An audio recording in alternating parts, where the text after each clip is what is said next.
Welcome to the Man of Recaps. This is Ahsoka Season 1. Ahsoka Tano was introduced in the Clone Wars animated series. She was Anakin Skywalker's apprentice. She came to live action in The Mandalorian Season 2, where she and Mando teamed up to take down the evil Morgan Elsbeth. Now, in Ahsoka's own series, she tracks down the plot thing Evil Lady was looking for. She fears it's a map to the lost Imperial leader, Grand Admiral Thrawn. He's a military genius that was a main villain in Star Wars Rebels, and of course the old novels before that. You can watch my recap to get the full Rebel story, but at the end, Thrawn was defeated by our hero, the young Jedi Ezra Bridger. He got help from the space whales, the Purrgil, who grabbed Thrawn's ship and warped them both out of there. And Thrawn is a serious threat. His return would unite all the ex-Imperial forces and kick off another war. So now on the Rebels' main planet, Lothal, we realize this show is Rebels Season 5. Ahsoka gets the gang back together, recruits ace pilot Hera Syndulla, now a general in the New Republic, and still hanging out with the team's droid Chopper, the chaotic mayhem machine. But the main focus in the show is our rebellious Mandalorian artist, Sabine Wren. Apparently, Ahsoka tried to take her as an apprentice, but these two ended up butting heads. But now Ahsoka's got the plot thing that can help her find her lost friend Ezra. But Morgan Elsbeth has just broken out of prison with help from a new dark Jedi, Baylan Skoll. He has an apprentice, Evil Bang's girl, and sends her after Sabine for an apprentice fight. Sabine's out of practice and she gets stabbed, but don't worry, she's fine. Who needs a spleen anyway? So now Sabine is ready to get serious, ritualistically cuts her hair.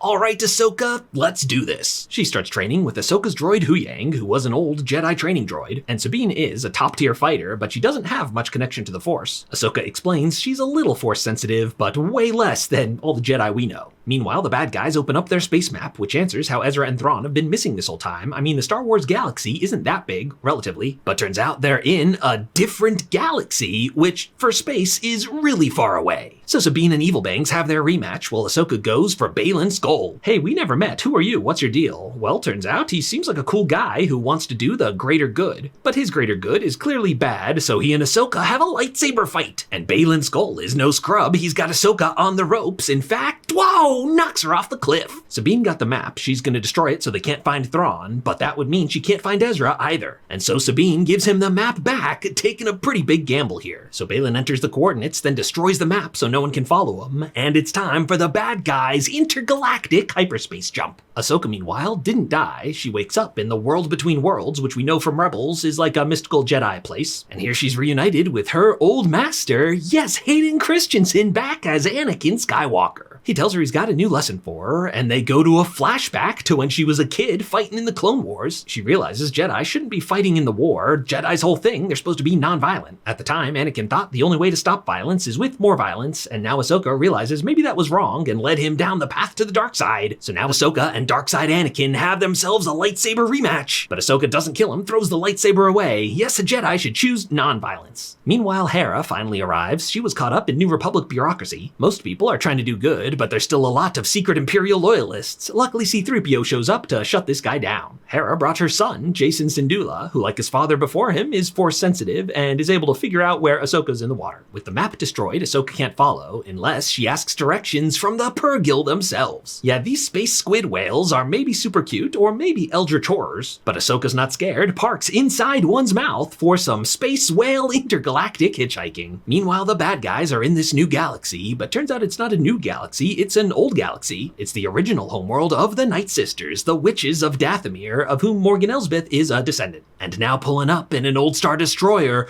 oh yes, it's the man himself, Grand Admiral Thrawn! He's ready to come back and restart the Empire. He just needs a day to load up something from the Witch's Temple. So for now, he's reunited with his old enemy, Sabine Wren, and it's like, yeah, go ahead, go look for Ezra. If she manages to find him, you guys kill them both. So Sabine befriends some rock turtle aliens, and who's living with him but her friend Ezra Bridger. All grown up now, he's grown out a beard. But the bad guys catch up to him, and it's a big fight. Meanwhile, Ahsoka finally arrives. The space whales brought her to the right planet. As Sabine has round 3 with her rival, Evil Bangs, Ahsoka goes for the rematch with Baylan. But she runs away, and he doesn't pursue. Baylan Skoll has his own mysterious goal. So Ahsoka joins the fight and turns the tide. It looks like our good guys win. But Grand Admiral Thrawn is a genius strategist. This whole thing was part of his plan. He distracted them with his least favorite stormtroopers while the rest of them finished loading the ship. They're ready to go back to their home galaxy, leaving the good guys stranded here. But Thrawn's not taking any chances, sends some TIE fighters after them to disable their ship. But the Jedi just ride in on wolves, so Thrawn's backup plan, he sends more stormtroopers at them. But 2.5 Jedi can take down an infinite number of stormtroopers. But Thrawn has had a backup plan. He had the witches do a magic ritual. Brings them back as zombie stormtroopers. This slows them down a bit, but they're still on their way to stop that ship. But Thrawn has a triple backup plan. The witches give Morgan Elsbeth their power and their secret shadow magic sword. She delays Ahsoka while Ezra and Sabine are ambushed by super strong zombie troopers. Sabine's in trouble. It's time for her to figure out how to use the Force. Grabs her lightsaber, takes this thing out. But the ship's getting away. The only way to catch it is with a double Force jump. The jump and push. Sabine's gonna do the jump and pull, but now Ahsoka's in trouble. So just as it looks like Ahsoka's defeated, Sabine jumps in. Yeah, she stayed behind to fight with her new mentor, Ahsoka. Huyang managed to fix their ship, so they've got a chance they can still catch Thrawn. But Thrawn still has one backup plan left. He opens a channel just to say hey, because he won. They can't catch him, and he light speeds out of there back to our galaxy, leaving Sabine and Ahsoka stranded. But they're not giving up. There's still a lot of mysteries about this planet. Evil Bangs is still out there. She rounds up the local barbarians like, hey, what's up? I guess I'm your leader now. And Baylan Skoll is dramatically standing up on old statues. He seems to know something about the ancient mystical lore of this place. What is his plan? And watching over his apprentice Ahsoka is Force Ghost Anakin Skywalker. Yeah, he made it to Ghostville. Back in the main galaxy, a lone stormtrooper aboards the Republic ship. Yes, indeed, it's Ezra Bridger who escaped. Good news, I'm back. Bad news, Ahsoka and Sabine were left behind, and Thrawn is back too. He's setting up at the witch's planet Dathomir. He's got some secret plan that involves all the stuff he took from that witch temple. What's in these boxes? You know it's not good. Grand Admiral Thrawn is back and ready to revive the Empire, and that's where Ahsoka Season 1 comes to an end. If you liked this recap, hit that subscribe button for more of the best recaps of TV and movies.